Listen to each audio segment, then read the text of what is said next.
Welcome back to the series of ranking the champions of Idle Champions, seat by seat.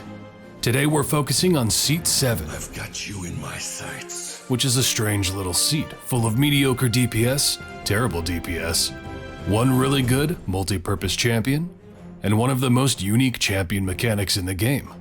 If you've been following along, you know what's coming. We start with the native sitter of the seat, otherwise known as the core champion.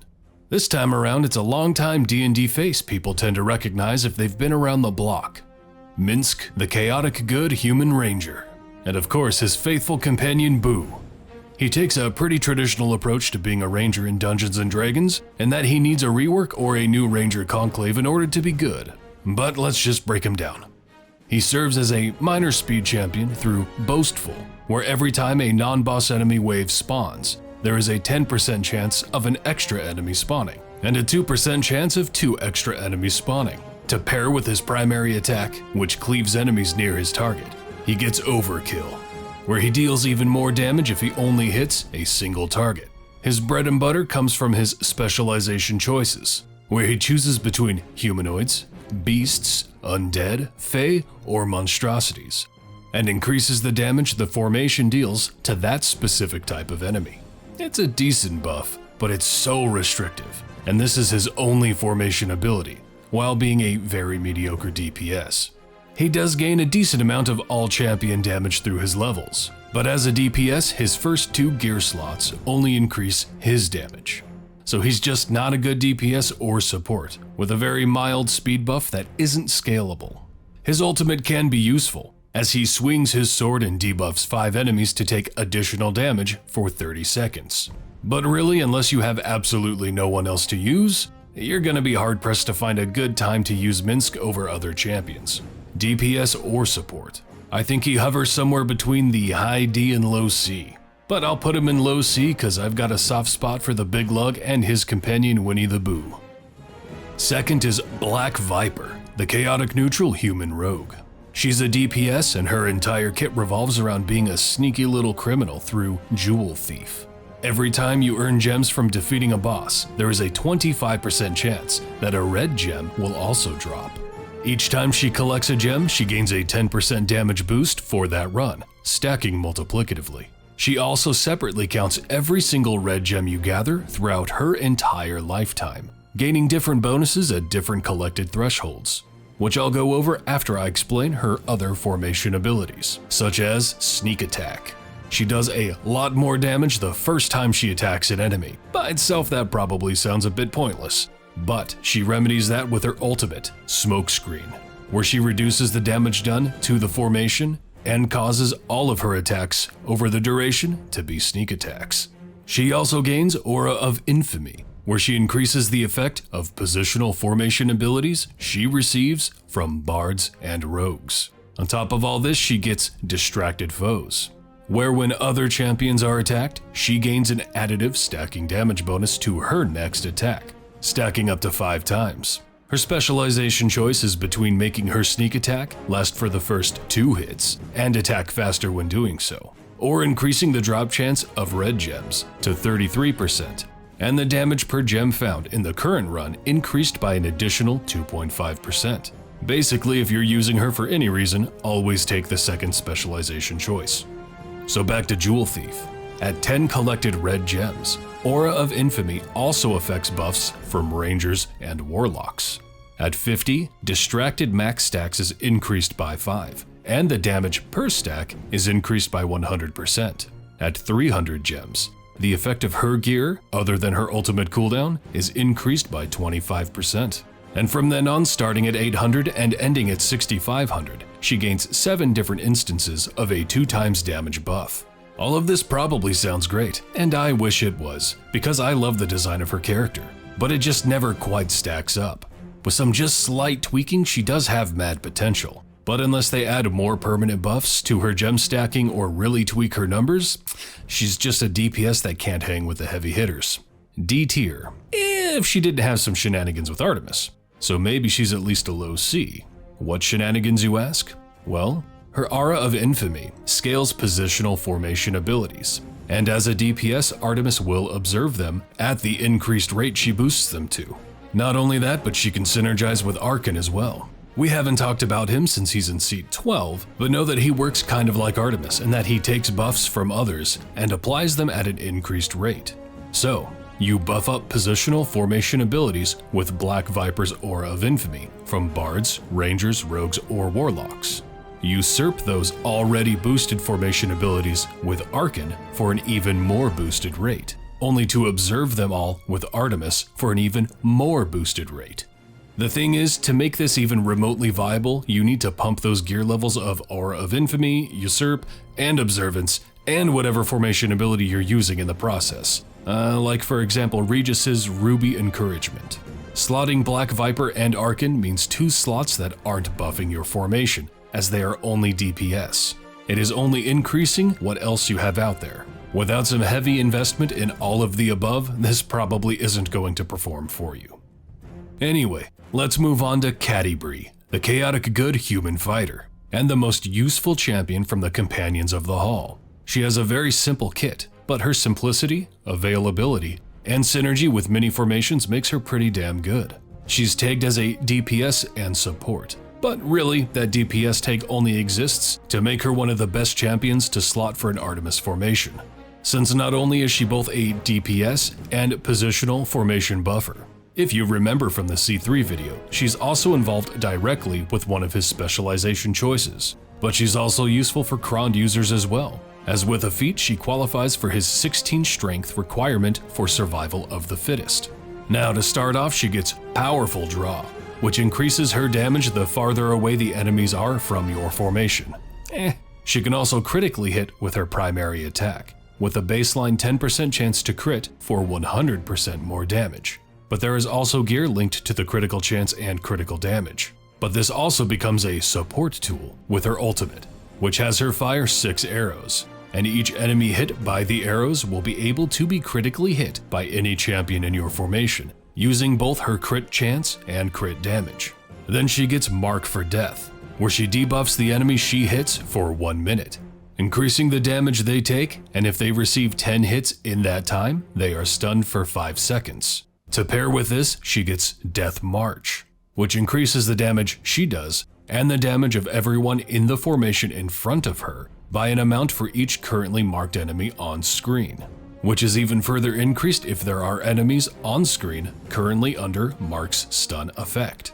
Being from the Companions of the Hall, she adds to their gold find pool as we've mentioned before, but she also increases the damage all enemies take by 100% if she currently has every enemy on screen marked.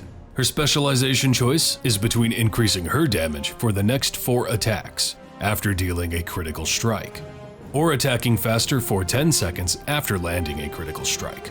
The clear winner here is the second, as the faster she attacks, the more marks she's going to be able to place on enemies, of which her primary attack will always target the farthest enemy from your formation. She is a really useful champion.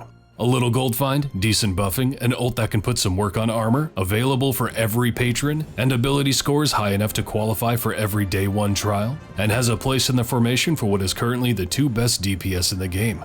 Honestly, I think she gets a pretty high rank, somewhere between high B and low A, but I'm going to sneak her into low A, to what I'm guessing will be the frustration of some people out there. But she certainly does have drawbacks, the most prevalent being she's not as strong for most boss encounters as she can only mark so many enemies. And while her buffing can reach decent heights, it's not the best in the seat. Next up is Farideh, the neutral good Tiefling Warlock. If you've been around my channel for a while, you'll know her name has come up before, most notably with her adoptive father in seat 3, Mehen, still don't know, whom she specifically synergizes with. She's another exclusively DPS champion that focuses on spiking her damage once your formation is under attack, with her formation ability Hellish Rebuke, where she deals damage in retaliation to those who hit her and eventually champions adjacent to her for an increased amount. She also gains Pact Family, which increases her damage multiplicatively for each tiefling in the formation. And there are plenty of good tiefling buffers in this game, but specifically you'll want to be sure to bring her sister along, Havilar in seat 10, who herself is a tank and decent support. Not only will she count for Pact Family, but also the passive Sister, which increases the effect of Pact Family by 500%. all the while both of them also counting for the tiefling increase to begin with. Her specialization choice is either between stretching Hellish Rebuke's range to 2 slots rather than just adjacent, or increasing Farideh's damage by 100%. The choice here is pretty simple. Take the first if you can't be adjacent to your tanks, or the second if you can. Her ultimate pushes enemies away, slows them, then deals damage to a random enemy every second over the course of 15 seconds. Overall, she's kinda right in the middle for damage dealers. Fun and interesting, but never gets to really shine with anything fancy. Though she is available for every patron, which is handy. And don't forget about her pappy Mihen, who, if Farideh and Havilar is unavailable due to trial or variant restrictions, but he's usable, you can use his specialization to pull them in. So you can usually hold on to that family trio pretty tight. And with Mihen, remember that he has a feat to count as a tiefling for the sake of Farideh's packed family. I think she fits right into the same bracket as her mirror image of Prudence in the high C tier. Although at least with Farideh, I don't have to sacrifice using Briv. Now we're led to Freely, the neutral good halfling bard/warlock. He's one of those at first glance looks super complicated champions. But don't worry, he's not that hard to understand. But you're going to have to follow closely. Luck of Yandala. Yandala, I don't know. With each hit of Freely's primary attack, he debuffs his enemies with a, quote, lucky break, which is a random debuff between 4 potentialities. Before I go into what each debuff or lucky break is, know that his specialization choices are between allowing certain champions to also apply these debuffs the way he natively does with primary attacks, based on their alignment between lawful, neutral, or chaotic. Each champion who qualifies for Luck of Yandala via his specialization choice can apply an instance of each debuff once. They last for 15 seconds and, like I said, is a random chance for which will be applied. So you will either refresh a current debuff or apply an entirely new one with each primary attack that qualifies.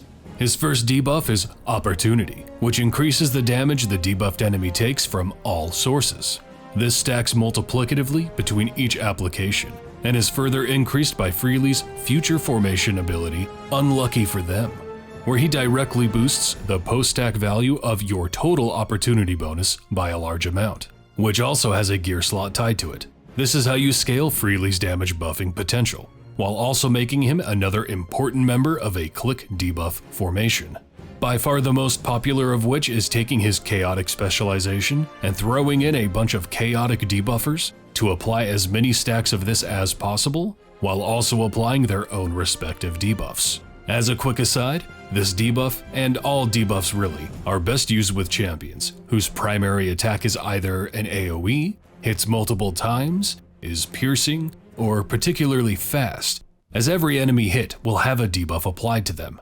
So when thinking about who in your formation to best utilize for his specialization, keep that in mind. It might not be the same alignment as your DPS if the rest of your roster is full of a different alignment that hits more enemies. Always go for maximum debuff uptime. His second debuff possibility is Requisition, which increases the gold an enemy will drop when they are killed, also stacking multiplicatively with each stack. This also has a gear slot tied to it so you can scale Freely's gold find to great heights, especially for a lawful Azaka farm, as Azaka farming clearly requires Azaka, who herself is lawful, but you also have Dritzt, Cruel, and Omen, who are excellent gold find options that are also lawful. I personally don't, as I believe there are otherwise enough unique high boosting gold finders these days, but he's certainly still very good and viable. His third debuff is Follow Through, which makes it so any champion that attacks this debuffed enemy will have their attack cooldown reduced by 0.1 seconds for each application, stacking additively. And his fourth and last debuff is Stagger, which gives the enemy a 2% chance to be stunned for 1 second when they are attacked by any champion in your formation, which also stacks additively. It's a lot to digest, right? Well, I hope you have a healthy gastrointestinal tract, because we're not done yet. He also gains Adventurous Tale, where he keeps track of each area completed while he's in the formation. For each area completed in your current run that he is present for, he will increase the divine favor you earn when you complete the adventure you're on. So he's a must-have for the very beginning of your run, and throughout if you intend on doing a deep run with the intent of farming favor. On top of all that, he also has Cutting Words, which increases the overwhelm point by 5 of tanking champions that are under attack within 3 slots of Freely. His ultimate is a simple smash that by itself isn't anything special, but he also applies or refreshes all 4 lucky breaks on that enemy. And let's not forget he's our next member of the Heroes of the Plains, so he gets synergy with Alindra, who I covered in Seat 6's video. In this case, for every champion under the effect of Alindra's Portent, a maximum of 3, she increases the damage bonus of his formation ability, unlucky for them, multiplicatively. He's a multi-purpose champion that performs in every way you need him to. Solid A+ champion. He has a few drawbacks in that you're always kind of relying on RNG for his debuffs for what will be up, and he's only viable for 2 patrons. But still, amazingly solid. Following Freely is Gazrick, the neutral good gnome druid. This lawn ornament serves as gold and support. His support comes in the form of Frosty Friendship, where he increases the damage of champions in a snowflake design, which means vertically and diagonally both ways. And the bonus is increased the farther Gazrick is from the champion. So you want to find that prime spot of placing Gazrick as far from your DPS as you can, while keeping them within his unique snowflake design. His gold find comes in the form of Traveling Merchant, where he sets up shop and increases the gold find of your formation by a pretty decent amount. Increased for which Rivals of Waterdeep member is in the formation, including himself. This includes Shaka, Solis, and Dahani. We've only covered Dahani so far, but she is the most notable to pair with Gazrick, as Dahani can serve as a pseudo gold find. So they pair together well for an Azaka farm, especially since both have high enough wisdom to be trackable as well. Now he also gets Control Weather, which causes enemies to take additional damage in areas where it is snowing. But this is not a wasted formation ability where it isn't snowing, because with his ultimate, Gazrick lays down a sleet storm above the nearest enemy with an AoE that hits multiple times that will slow enemies, but will also change the weather to snowing in that area until you change areas, allowing Control Weather to be active anytime you use his ult. This ultimate also pairs well with his last formation ability, Armor Ablation, where with every attack, including his multi-hitting ultimate, Gazrick lowers an enemy's armor threshold by a small amount, which stacks, but each stack only lasts for a short amount of time. While this is good for armor breaking, more importantly, this is good for armor breaking at higher levels, which is the time armored enemies pose the biggest threat. His specialization choices are between increasing his gold find bonus, increasing the duration of armor ablation so you can get more stacks to shred down that higher level armor, or increasing the damage bonus of Control Weather. He's a pretty solid all-around champion who I believe falls into the B category. Good support and gold find, but his numbers, while good, don't reach any kind of crazy heights. And he can be used with every patron, but 2 of them will require a different unlocked feat. Now we have Jim Dark Magic. Looking at his kit, you'll think he's very basic. And at the end of the day, he really is. But there's something that makes him very special, but we'll get to that. To start, he's a DPS and support, but only for magical damage dealers, via Magic, where he increases the damage of all magical-based primary attackers for every magical primary attacker currently slotted in your formation. A fairly standard alright buff. He also gets Fan Club, where his damage is increased for every champion slotted in the columns in front of and behind him. His ultimate is a pretty standard AoE, and his specializations are simply a choice between buffing either Fan Club or Magic. Yeah, that's Jim.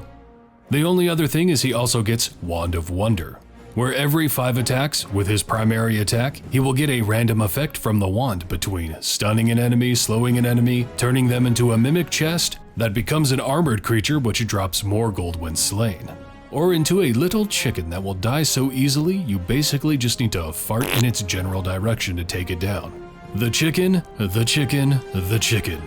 If you've watched my overview, you've seen the formation known as, quote, Jimothy, and it can be a very important thing to learn. But I warn against it for a few reasons. 1, there is talk of it being nerfed, so it probably won't be around in the same capacity as it is forever. 2, while it's not exploiting or cheating, it is really cheesy, since it's specifically used to push past what you would normally not be able to push. Now, I hear a lot of people say it is an exploit, and it's not. Let me explain why. For an example, back in the earlier vanilla days of Diablo 3, there was a popular exploit where if you used specific sequences of abilities together as Wizard, it would make you completely invulnerable. You could breeze through the game at the hardest difficulty, worry-free, slay Diablo, and try to sell the loot that never dropped on the real money auction house that was killing the game. Using a sequence of abilities to force a bugged outcome that was not only never intended but never programmed to work that way in the begin with, that's exploiting. Jimothy is a creative formation which combines multiple champions' abilities to synergize together. You can claim they weren't designed to be used together, but there's no other word for it. That's just bullshit. This game is specifically designed to find formations that synergize together in a unique way. It's what this game is literally all about. So don't tell me when the developers create an insta-kill mechanic that they didn't think it through and how it will interact with other formation abilities and what it would mean for the game as a whole. That's just nonsense. Anyway, that being said, I don't even really recommend using Jimothy. It's slow, it's unreliable, and it's not even fun. There are only ever really a few reasons to ever use it. The first is if, after using your best formations and potions and everything, you just can't quite push past and finish an adventure. Maybe then whip out the Jimothy and get that little push. Or if you're looking to push past to the level cap of 2000 in a gold find specific run, where your only intention is to increase your favor for that campaign as high as you can. That's it. Now, all this talk about a Jimothy formation, a lot of you are probably wondering, what even is that? Basically, it boils down to making your formation rely entirely on the chicken proc to make progress, not damage whatsoever. There are two main ways, and both tend to require a briv with a guaranteed skip, so beginners aren't usually even able to make use of it. The first relies on a geared human to reduce the requirements of progress, so you need less chickens to reduce the length of the RNG of waiting for a chicken proc, so you don't die in the process of waiting for it, which you're liable to die multiple times, so you need to keep pushing and hoping you get a better outcome. Using knockbacks, slows, pushbacks, and everything like that in your formation to reduce interaction with the enemy spawning. The second requires Selice and Nrak together. As with a feat, Selice is Nrakable. Nrakable, that's a hard thing to say. Nrakable. And so she can make your front line completely immune to melee attacks with Nrak's wisdom buff. So you slot Sentry in the back of your formation so she isn't being attacked, so she reduces your requirements. But you can't use Human as he shares a seat with Nrak.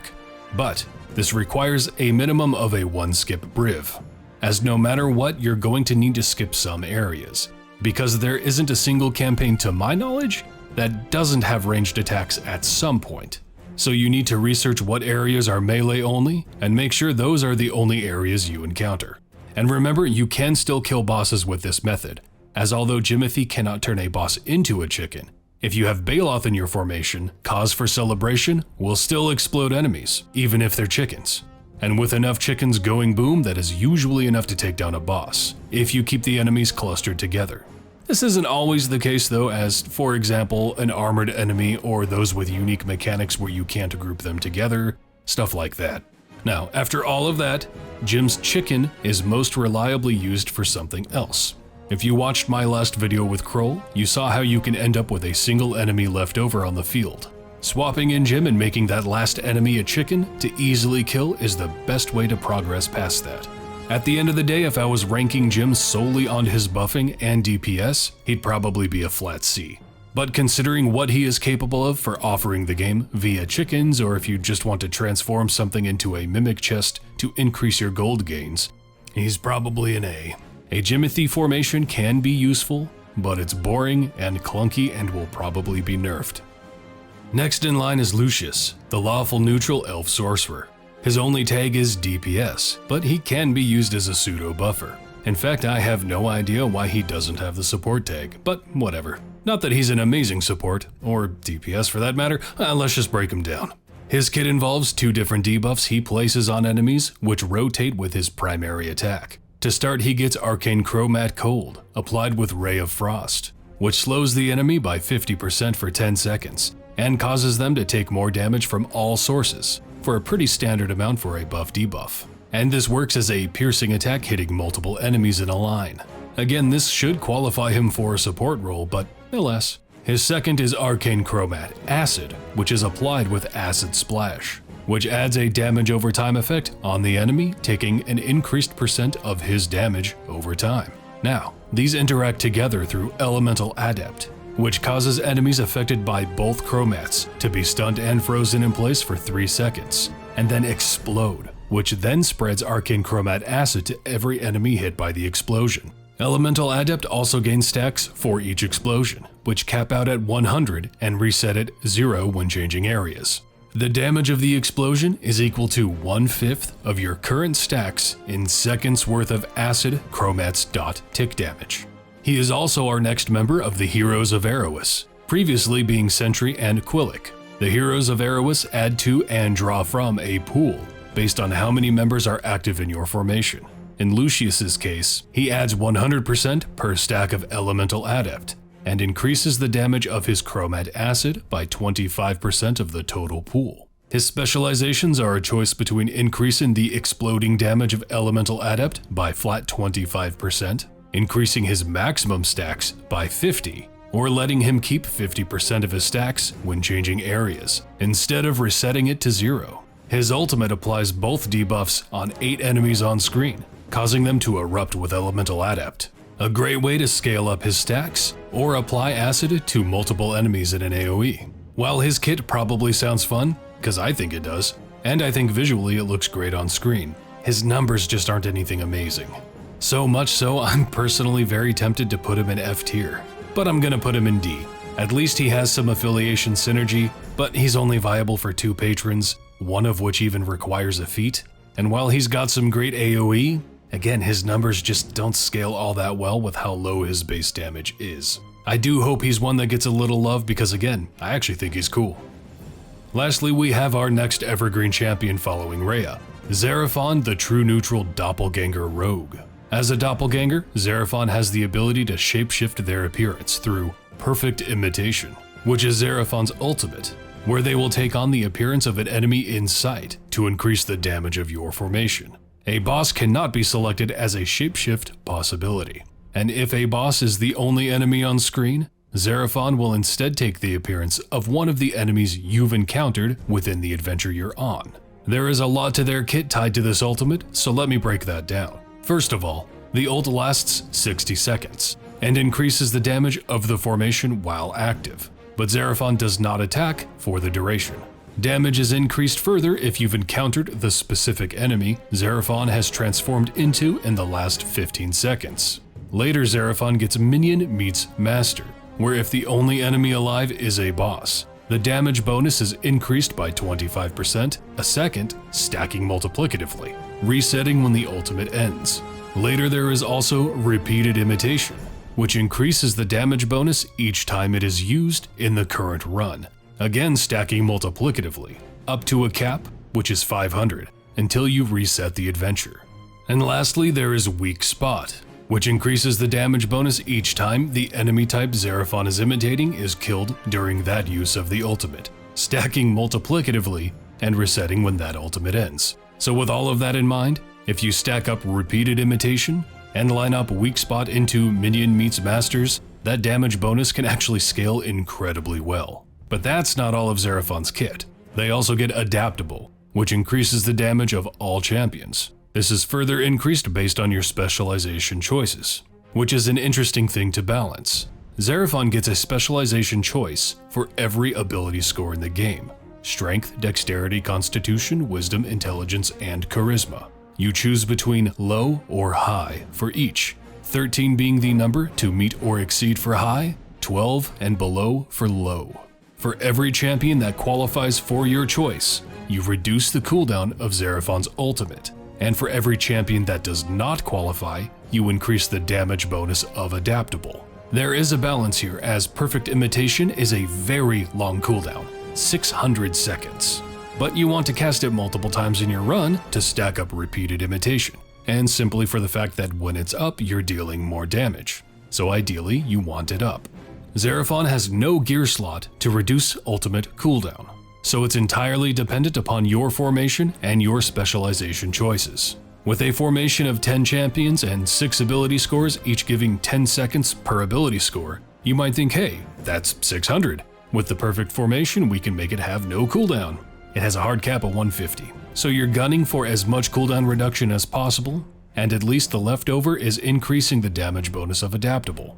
Overall, Xerophon is actually pretty good, but really you'll only use them if you know you're going to go deep in a run. If you've spent a lot of time building up repeated imitation, but if you're just going to passively throw them in your formation and not keep tabs on them or do a deep run or micromanage them, they're not going to perform all that well. I'm going to put Xerophon in a high B to equalize the potential of reaching the A heights when used correctly and micromanaged, but dipping into a C when just thrown in your formation. And there we have it. Seed 7 is done. Don't forget to imitate that like, sub, and bell. Follow my Twitter. Leave a comment on what you think about this batch of champions and where you might put them in your own personal tier list. For some reason, I thought this was going to be a shorter video for this seat, but boy was I wrong. Thanks for sticking around, and stay tuned for the next seat coming up soon. Have a hell of a time out there, pterodactyls.